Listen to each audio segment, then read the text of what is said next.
Hello friends, welcome to cousins cooking. நாம் இன்றைக்கி honey chicken எப்படி செய்கிறதுன்னு பார்க்கலாம். 1/2 kg சிக்கன் எடுத்திருக்கேன். இது கூட 2 டேபிள் ஸ்பூன் இஞ்சி பூண்டு விழுது, ஒரு முட்டை, 1 teaspoon red chilli sauce, 1 teaspoon soya sauce, தேவையான அளவு உப்பு, 3 டேபிள் ஸ்பூன் கார்ன்ஃப்ளவர் சேர்த்துக்கிறேன். இப்போ இது எல்லாத்தையுமே நல்லா மிக்ஸ் பண்ணிடலாம். பாருங்கள், இந்த மிக்ஸ்சர் கொஞ்சம் தண்ணியாக இருக்குது. அதனால் இது கூட நான் ஒரு 2 டேபிள் ஸ்பூன் கார்ன்ஃப்ளவர் ஆட் பண்ணுறேன்.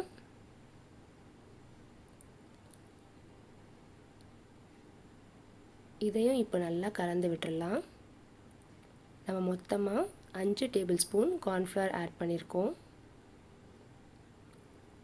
இந்த மிக்ஸ்சர் கொஞ்சம் கெட்டியாக இருக்கணும், தண்ணியாக இருக்கக்கூடாது. இதை இப்படி நல்லா கலந்து ஒரு 20 நிமிஷம் மேரினேட் பண்ணிடலாம். பாருங்கள், இந்த மாதிரி இருக்கணும். இப்போ இது மேரினேட் ஆகிற டைமில் நம்ம எள்ளை பொரித்து எடுத்துடலாம். ஒரு பேனில் எண்ணெய் ஊற்றாமல் நான் எள்ளை ஆட் பண்ணுறேன். இதை இப்படியே ட்ரையாக ரோஸ்ட் பண்ணி எடுத்துக்கலாம். அவ்வளோதான், இது நல்லா ரோஸ்ட் ஆகிடுச்சு.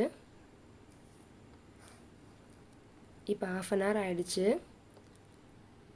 நம்ம சிக்கனும் நல்லா மேரினேட் ஆகிருக்கு. வாங்க இதை நம்ம பொரிச்சிடலாம். ஒரு பேனில் டீப் ஃப்ரை பண்ணுற அளவுக்கு ஆயில் விட்டுக்கோங்க. எண்ணெய் நல்லா சூடானதும் சிக்கனை கொஞ்சம் கொஞ்சமாக பொரித்து எடுத்துக்கோங்க. மொத்தமாக எல்லாத்தையும் ஆட் பண்ணாதீங்க, பேட்சாக பொரித்து எடுத்துக்கோங்க.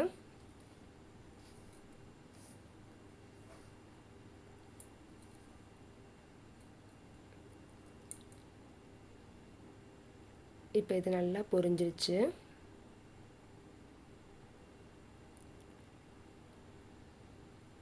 நாம் இதை ஒரு பிளேட்டில் ஷிஃப்ட் பண்ணிடலாம்.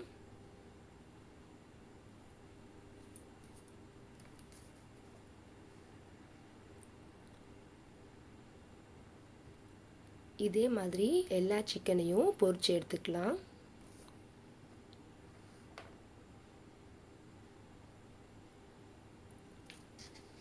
எல்லா சிக்கனையும் பொரித்து எடுத்தாச்சு. இப்போ ஒரு பேனில் 2 டேபிள் ஸ்பூன் எண்ணெய் விடுறேன். 4 பல் பூண்டை பொடி பொடியாக நறுக்கி வச்சுருக்கேன், அதையும் இதில் ஆட் பண்ணுறேன்.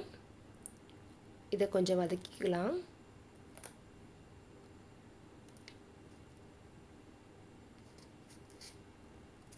இப்போ இது கூட 1 டேபிள் ஸ்பூன் சோயா சாஸ் சேர்க்குறேன். 3 டேபிள் ஸ்பூன் டொமேட்டோ கெட்சப் சேர்த்துக்கிறேன். 2 டீஸ்பூன் ரெட் சில்லி சாஸும் சேர்த்துக்கிறேன். இப்போ இது எல்லாத்தையுமே நல்லா கலந்து விட்டுறலாம்.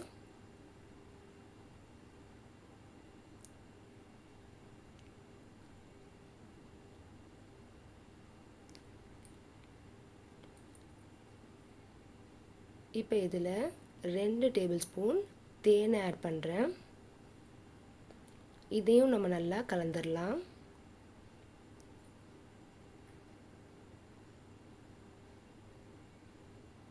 நம்ம வறுத்து வச்சிருக்கிற எள்ளில் பாதியை இப்போ ஆட் பண்ணுறேன். இதையும் நல்லா கலந்து விட்டுறலாம்.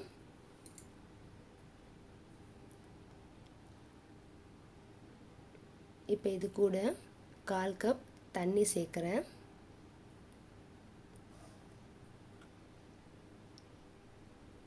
இது நல்லா கொதிக்கட்டும்.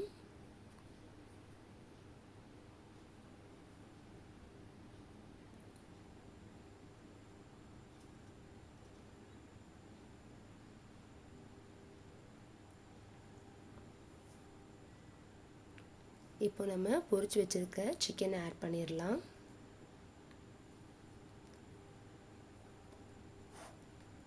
சாஸ் எல்லாமே நல்லா அதில் கோட் ஆகிற மாதிரி கலந்து விட்டுறலாம்.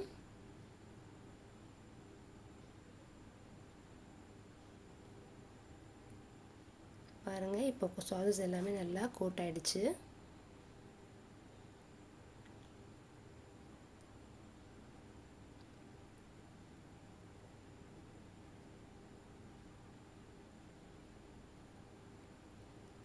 இப்போ நான் லாஸ்ட்டாக 2 டேபிள் ஸ்பூன் தேன் சேர்த்துக்கிறேன்.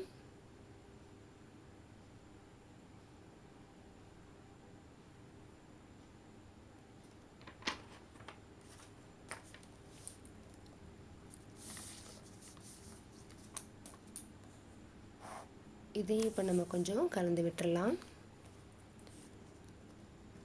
அவ்வளோதான், நம்மளோட ஹனி சிக்கன் ரெடி ஆகிடுச்சு. இப்போ நம்ம இதை ஒரு பவுலில் ட்ரான்ஸ்ஃபர் பண்ணிடலாம்.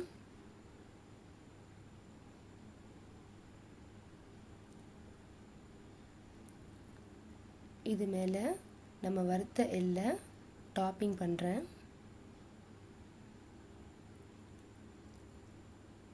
இந்த வீடியோ உங்களுக்கு பிடிச்சிருக்கும்னு நினைக்கிறேன். கண்டிப்பாக ட்ரை பண்ணி பாருங்கள். எப்படி இருந்துச்சுன்னு கமெண்ட்டில் சொல்லுங்கள். இந்த மாதிரி இன்ட்ரெஸ்டிங்கான ரெசிபீஸ் தெரிஞ்சுக்கிறதுக்கு எங்களோட சேனலை சப்ஸ்கிரைப் பண்ணுங்கள். தேங்க்யூ ஃபார் வாட்சிங்.